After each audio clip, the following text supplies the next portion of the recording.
Pensar en cómo se ha tratado a las personas con enfermedades mentales a lo largo de la historia es como mirar un camino largo y sinuoso. Este camino tiene muchos rincones oscuros y tramos difíciles. Durante siglos, las personas que pensaban diferente o tenían mentes que funcionaban de maneras únicas no eran comprendidas. Sus familias a menudo compartían su sufrimiento, sintiéndose aisladas e indefensas. La respuesta de la sociedad no fue de amabilidad, sino de miedo. El miedo es una emoción poderosa que a menudo proviene de no saber. Cuando la gente no entiende algo, puede asustarse. Este miedo llevó al rechazo y a un profundo estigma social que ha tardado mucho en empezar a sanar. El viaje para las personas con problemas de salud mental y sus familias ha estado lleno de desafíos. Imaginen vivir en una época en la que no había palabras para describir lo que estaban experimentando. No había médicos que pudieran explicar por qué su mente se sentía como si estuviera en una tormenta. En cambio, su comportamiento podría ser visto como una señal del mal o un castigo de los dioses. Esta era la realidad para muchos. Sus familias tuvieron que tomar decisiones difíciles. Podrían intentar esconder a su ser querido para protegerlo de un mundo cruel. O podrían verse obligados a abandonarlos porque carecían de los recursos o el apoyo para cuidarlos. Esta historia no es solo sobre el pasado, también es sobre el presente y el futuro. Al mirar hacia atrás, podemos ver lo lejos que hemos llegado. Podemos identificar los momentos en que una pequeña luz rompió la oscuridad. Podemos celebrar a las personas que se atrevieron a pensar de manera diferente sobre la mente humana. Personas que eligieron la compasión sobre la crueldad y la ciencia sobre la superstición. Comprender esta historia nos ayuda a apreciar los derechos y tratamientos que existen hoy. También nos recuerda que nuestro trabajo no ha terminado. Todavía hay necesidad de más comprensión, más empatía y más apoyo para todos. El camino desde la Edad de Piedra hasta nuestro mundo moderno muestra un cambio lento pero constante. Es una historia de cómo las sociedades han lidiado con el concepto de enfermedad mental. Exploraremos el miedo arraigado que llevó a la marginación. Veremos cómo instituciones como la Iglesia desempeñaron un papel complejo, a veces ofreciendo santuario y otras veces promoviendo el miedo. Viajaremos a través de revoluciones en la ciencia y el pensamiento que comenzaron a cambiarlo todo. Este viaje es crucial para comprender los valores que debemos apreciar hoy: el respeto por el individuo, el poder de la educación y la importancia de la empatía para construir un mundo más inclusivo. En los primeros capítulos de la historia de la humanidad, la vida era una lucha constante por la supervivencia. La gente vivía en grupos pequeños, y cualquier cosa que fuera diferente o impredecible podía ser vista como una amenaza. Cuando una persona mostraba signos de lo que ahora llamamos una enfermedad mental, era una fuente de gran miedo y confusión. No había ciencia para explicar su comportamiento. Sus acciones podían ser erráticas, su habla podía ser confusa, o podían ver cosas que otros no. Sin entender, la gente recurrió a explicaciones sobrenaturales. Creían que los espíritus malignos se habían apoderado del cuerpo de la persona, o que los dioses estaban enojados y los habían maldecido. Estas creencias tuvieron consecuencias terribles para los que sufrían. Los tratamientos eran a menudo brutales y basados en la superstición. Los arqueólogos han encontrado cráneos prehistóricos con agujeros perforados en ellos, una práctica llamada trepanación. Se cree que esto se hacía para liberar los espíritus malignos atrapados dentro de la cabeza de la persona. Os podéis imaginar el dolor y el terror de tal procedimiento. Para las familias, este era un momento de gran angustia. Eran parte de una comunidad que temía a su ser querido. Probablemente eran rechazados y aislados, culpados por traer esta supuesta maldición al grupo. Sus vidas cambiaron para siempre por el miedo y la ignorancia que los rodeaba. A medida que surgieron civilizaciones como la antigua Grecia y Roma, algunas ideas nuevas comenzaron a formarse, pero el estigma siguió siendo fuerte. Si bien pensadores como Hipócrates sugirieron que las enfermedades mentales provenían de causas naturales en el cerebro, estas ideas no fueron ampliamente aceptadas. La mayoría de la gente siguió creyendo en causas sobrenaturales. Los individuos con condiciones de salud mental a menudo eran abandonados para deambular como marginados. Fueron desterrados de las ciudades y obligados a vivir al margen de la sociedad. Sus familias se quedaron con una elección terrible: intentar cuidar a su ser querido en secreto o abandonarlo a un mundo cruel. El rechazo social fue profundo y muy dañino. Este legado de miedo y malentendidos proyectó una larga sombra durante muchos siglos. La idea de que la enfermedad mental era un defecto de carácter o una forma de castigo divino se arraigó profundamente en muchas culturas. Esta base de ignorancia hizo muy difícil que la compasión y la ciencia echaran raíces. Las vidas de las personas con condiciones de salud mental y sus familias se definieron por el aislamiento, la vergüenza y el sufrimiento. Llevaría mucho tiempo que la sociedad comenzara a cambiar su perspectiva y a ver a estas personas no como seres malditos, sino como seres humanos que necesitan cuidado y comprensión. El camino por delante era todavía muy largo y oscuro. A la Edad Media, a menudo se la llama la Edad Oscura, y para la salud mental, esto fue cierto en muchos sentidos. La superstición y el dogma religioso dominaban la comprensión del mundo por parte de la gente. La influencia de la Iglesia era inmensa, y tenía un doble papel en el tratamiento de las enfermedades mentales. Por un lado, los trastornos mentales eran frecuentemente vistos como posesión demoníaca o un castigo por los pecados. La gente creía que la oración, los exorcismos y los rituales religiosos eran las únicas curas. Esto a menudo llevaba a tratamientos crueles, ya que los individuos eran sometidos a procedimientos dolorosos destinados a expulsar al diablo. Su sufrimiento era visto como una batalla espiritual en lugar de una condición médica. Sin embargo, junto a esta dureza, había otra cara de la influencia de la Iglesia. El principio cristiano de caridad y compasión por los pobres y los enfermos también desempeñó un papel. Algunos monasterios y órdenes religiosas ofrecieron refugio a personas que estaban mentalmente afligidas. Les proporcionaron comida, refugio y un ambiente pacífico, lo que era una forma de cuidado, incluso si no se basaba en la ciencia médica. Estos lugares se convirtieron en algunos de los primeros santuarios para personas que no tenían a dónde ir. Fue una pequeña luz en la oscuridad, mostrando que no todos respondían con miedo. Algunos respondieron con un sentido del deber de cuidar a los miembros más vulnerables de la sociedad.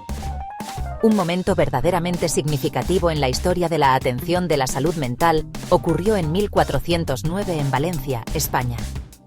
Un fraile llamado Juan Gilabert Jofré estaba caminando cuando vio a un grupo de personas burlándose y atacando a individuos que estaban mentalmente enfermos. Él se conmovió tanto por esta crueldad que pronunció un poderoso sermón, pidiendo un lugar de curación y protección. Esto llevó a la creación del Hospital de Nuestra Señora María de los Inocentes. Este es ampliamente considerado el primer hospital del mundo creado específicamente para personas con enfermedades mentales. Fue una idea revolucionaria, un lugar no para el castigo o la contención, sino para el cuidado. La fundación de este hospital en Valencia fue un evento trascendental. Marcó un cambio de ver a las personas con enfermedades mentales como marginados a quienes temer, a verlos como pacientes a quienes cuidar. El hospital tenía como objetivo proporcionar un ambiente humano donde las personas pudieran ser tratadas con amabilidad. Aunque sus conocimientos médicos eran aún muy limitados, la intención era compasiva. Este modelo lentamente comenzó a extenderse a otras ciudades de España, como Zaragoza y Sevilla. Fue un pequeño pero profundo paso adelante. Demostró que la sociedad era capaz de crear instituciones basadas en la empatía en lugar del miedo, plantando las semillas para un enfoque más humano de la atención de la salud mental. El Renacimiento fue una época de grandes cambios en Europa. Fue un renacimiento del arte, la ciencia y una nueva forma de pensar sobre la humanidad. Esta nueva forma de pensar se llamó humanismo. Los humanistas daban un mayor valor al individuo y a la razón humana. Este cambio intelectual comenzó a desmoronar lentamente las viejas creencias supersticiosas sobre las enfermedades mentales. Una de las figuras más importantes en este cambio fue un humanista español llamado Juan Luis Vives. Vivió en el siglo XVI y tenía ideas muy adelantadas a su tiempo. Argumentó que las personas en situación de pobreza y aquellas con enfermedades mentales debían ser tratadas con dignidad y cuidado. Vives fue uno de los primeros en argumentar que la mente y el cuerpo estaban conectados y que el sufrimiento psicológico era una parte natural de la experiencia humana, no una sobrenatural. Escribió sobre la necesidad de ayudar a los pobres y de brindar apoyo a aquellos con discapacidades mentales. Una idea clave que promovió fue la separación entre la pobreza y la locura. Antes de él, los pobres, los desempleados y los enfermos mentales a menudo eran agrupados en las mismas instituciones. Vives argumentó que cada grupo tenía necesidades diferentes y requería distintos tipos de ayuda. Abogó por la evaluación y el cuidado individualizados, un concepto verdaderamente revolucionario para su época. Su trabajo tuvo una profunda influencia en el bienestar social en Europa. Propuso que las ciudades asumieran la responsabilidad de sus ciudadanos, proporcionando trabajo a los que podían trabajar y atención compasiva a los enfermos y a los débiles.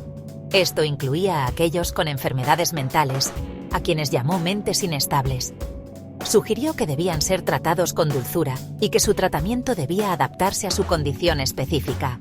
Por ejemplo, recomendó música suave para aquellos que estaban agitados y conversaciones atractivas para aquellos que estaban melancólicos. Esencialmente, estaba describiendo una forma temprana de psicoterapia y terapia ocupacional. Aunque las ideas de Vives no se pusieron en práctica de inmediato en todas partes, plantaron semillas importantes para futuras reformas. Cambió la conversación del pecado y la posesión a la responsabilidad social y el tratamiento humano. Hizo que la gente pensara en las causas del sufrimiento de una nueva manera.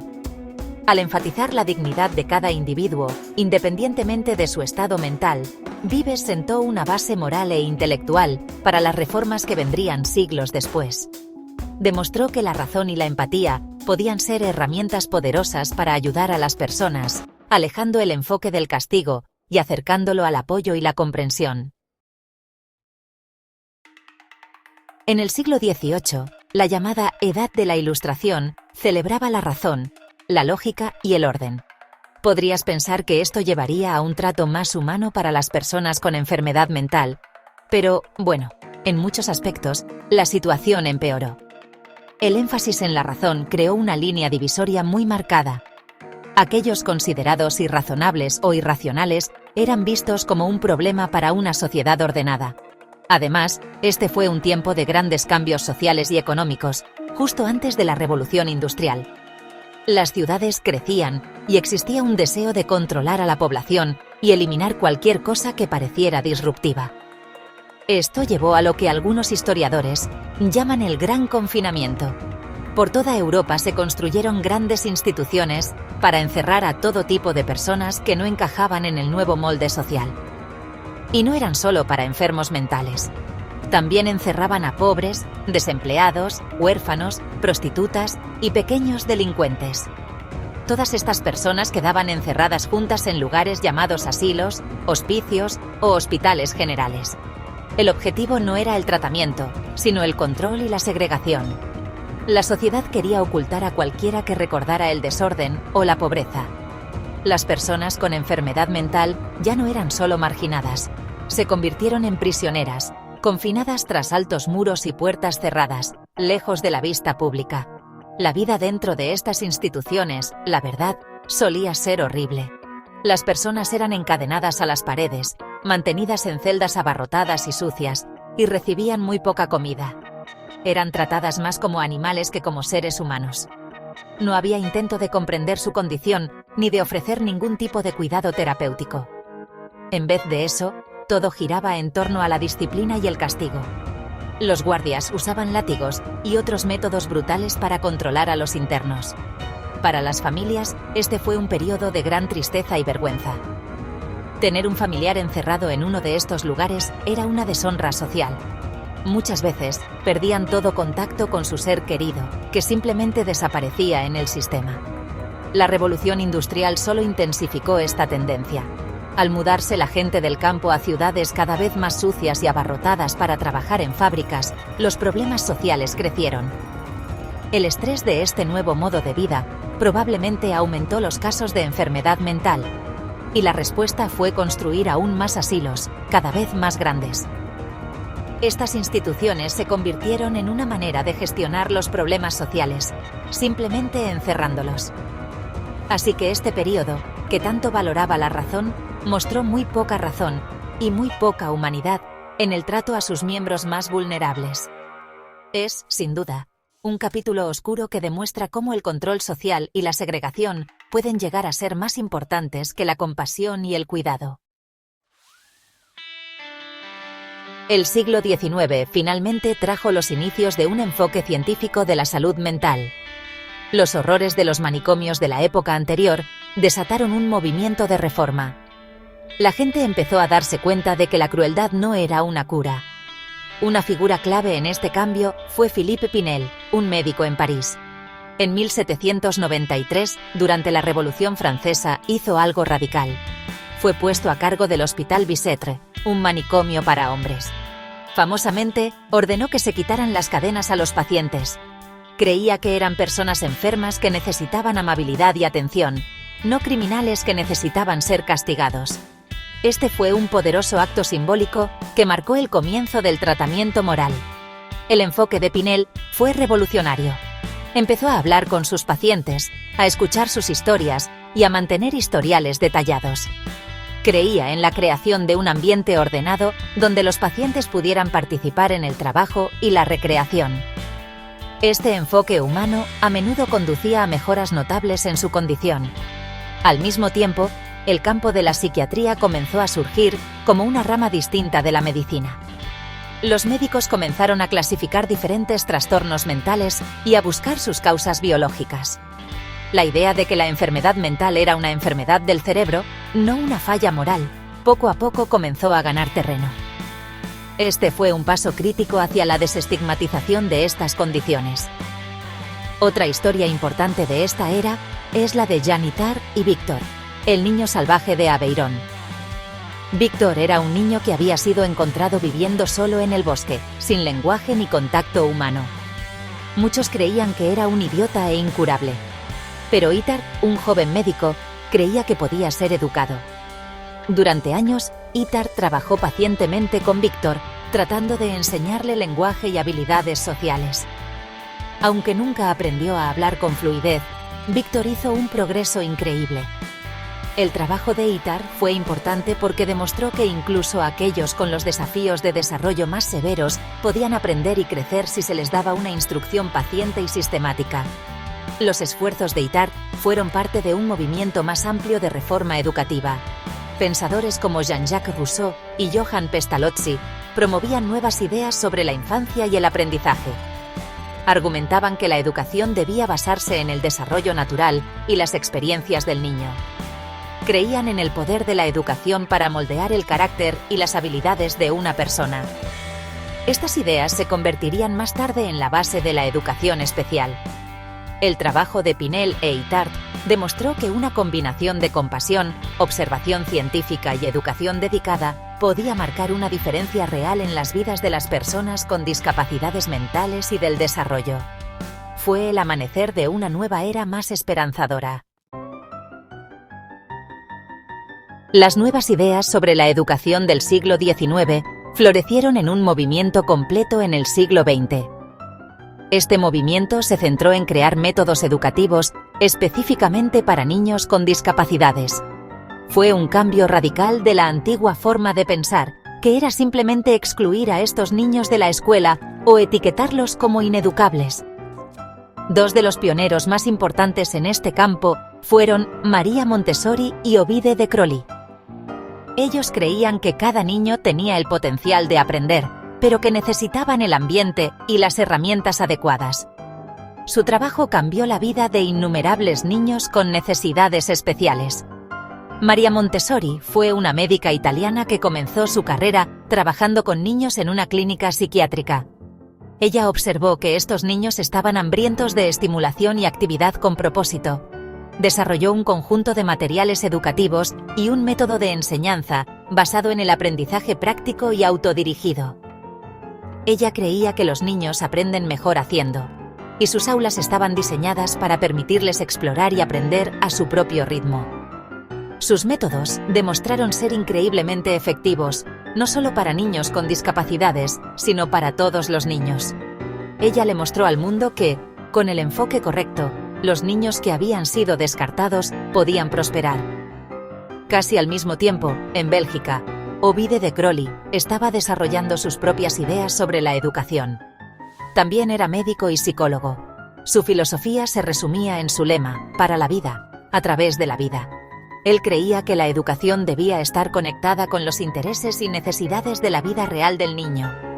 Organizaba su currículo en torno a centros de interés, como la comida, el refugio y la autoprotección. Argumentaba que el aprendizaje debía comenzar con el todo y luego pasar a las partes, y que debía involucrar los sentidos y la curiosidad del niño. El trabajo de Crowley fue especialmente importante para niños con dificultades de aprendizaje, ya que hizo que el aprendizaje fuera significativo y accesible. Estos pioneros, junto con otros, construyeron la base de la educación especial moderna. Compartían una creencia común en la dignidad y el potencial de cada niño. Rechazaron la idea de que algunos niños eran simplemente incapaces de aprender. En cambio, se centraron en comprender al niño individual y en adaptar el entorno educativo para satisfacer sus necesidades. Este fue un cambio profundo. Significaba que un niño con una discapacidad ya no era visto como un problema a ocultar. Eran vistos como un estudiante que merecía la oportunidad de aprender y crecer, como cualquier otro niño. Este movimiento por los derechos educativos fue una parte crucial de la lucha más grande por los derechos y la inclusión de todas las personas con discapacidades. El recorrido de España en la atención de la salud mental tiene su propia historia única, marcada por la innovación temprana, largos periodos de estancamiento y, finalmente, una reforma moderna. Como vimos, España fue pionera en la Edad Media con la fundación del primer hospital psiquiátrico en Valencia. Este modelo compasivo se extendió y, por un tiempo, España estuvo a la vanguardia del tratamiento humano. Sin embargo, a lo largo de los siglos siguientes, estas instituciones, al igual que otras en Europa, decayeron. Se volvieron superpobladas y de custodia, perdiendo su propósito terapéutico original. La agitación política y económica en España también significó que las reformas sociales a menudo pasaran a un segundo plano. A principios del siglo XX se produjo cierto progreso con la influencia de nuevas ideas psiquiátricas y pedagógicas de Europa llegando a España. Hubo esfuerzos para modernizar los asilos e introducir enfoques más científicos al tratamiento. Sin embargo, este progreso fue brutalmente interrumpido por la Guerra Civil Española desde 1936 hasta 1939 y la larga dictadura que le siguió. Durante este periodo, el país estuvo aislado y los servicios sociales, incluida la atención de la salud mental, sufrieron enormemente. El sistema volvió a un modelo de custodia fuertemente influenciado por una ideología rígida y moralista. Las personas con enfermedades mentales fueron nuevamente marginadas y su atención fue en gran medida descuidada. El regreso a la democracia a finales de los 1970 trajo una ola de profundo cambio social a España. Una nueva constitución en 1978 estableció derechos fundamentales para todos los ciudadanos, incluido el derecho a la salud y la educación. Esto llevó a una importante reforma del sistema de salud mental. Los viejos y grandes asilos comenzaron a cerrarse y el enfoque cambió de la institucionalización a la atención, basada en la comunidad. El objetivo era tratar a las personas en sus propias comunidades, ayudándolas a vivir vidas integradas y plenas. Esto implicó la creación de una red de centros de salud mental, hospitales de día y servicios de apoyo para ayudar a los pacientes y sus familias. Hoy, la situación en España es muy diferente del pasado. La atención de la salud mental está integrada en el Sistema Nacional de Salud. La educación especial es un derecho regulado con un enfoque en incluir a los estudiantes con discapacidades en las escuelas regulares siempre que sea posible. Hay leyes que protegen los derechos de las personas con enfermedades mentales y combaten la discriminación. Por supuesto, los desafíos persisten. Todavía se necesita más financiación, más profesionales y más educación pública para combatir el estigma. Pero el camino desde el hospital pionero en Valencia a través de los años oscuros de confinamiento y negligencia hasta el sistema moderno basado en derechos de hoy muestra una evolución notable y esperanzadora. Al mirar hacia atrás, en esta larga y a menudo dolorosa historia, podemos ver un patrón claro. El progreso siempre ha sido impulsado por algunos valores fundamentales: la empatía, la educación y el respeto por el individuo. Cuando las sociedades estaban dominadas por el miedo y la ignorancia, las personas con enfermedades mentales eran tratadas con crueldad y rechazo. Sus familias sufrían en silencio y vergüenza.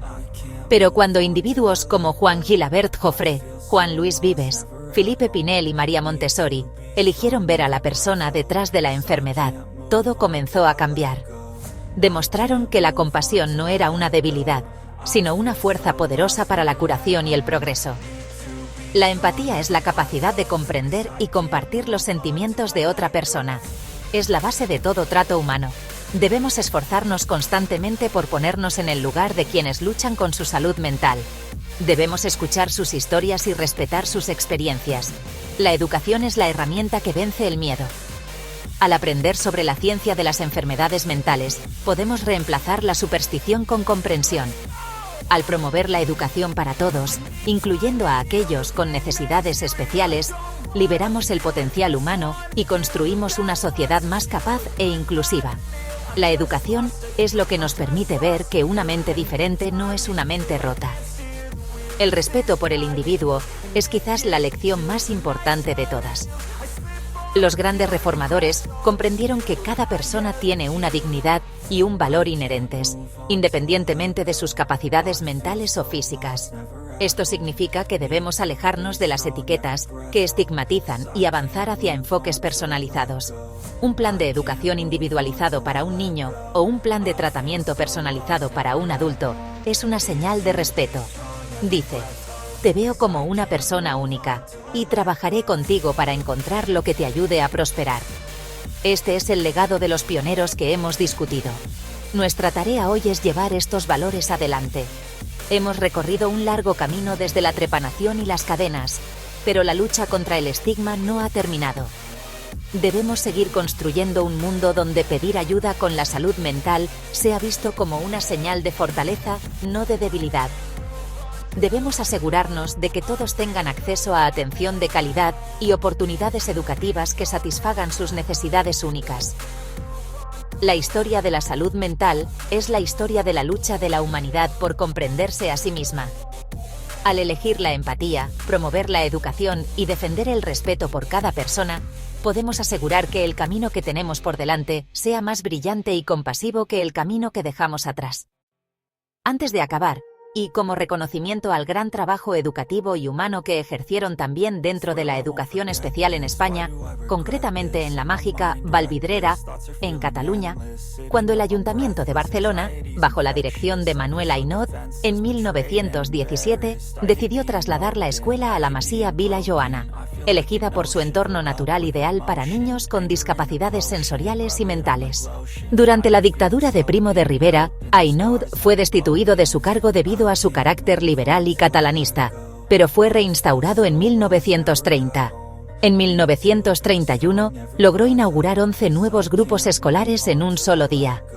Parte 1. Una escuela entre pinares y niebla. En 1920, Vila Joana deja de ser una masía privada para convertirse en centro municipal de educación especial.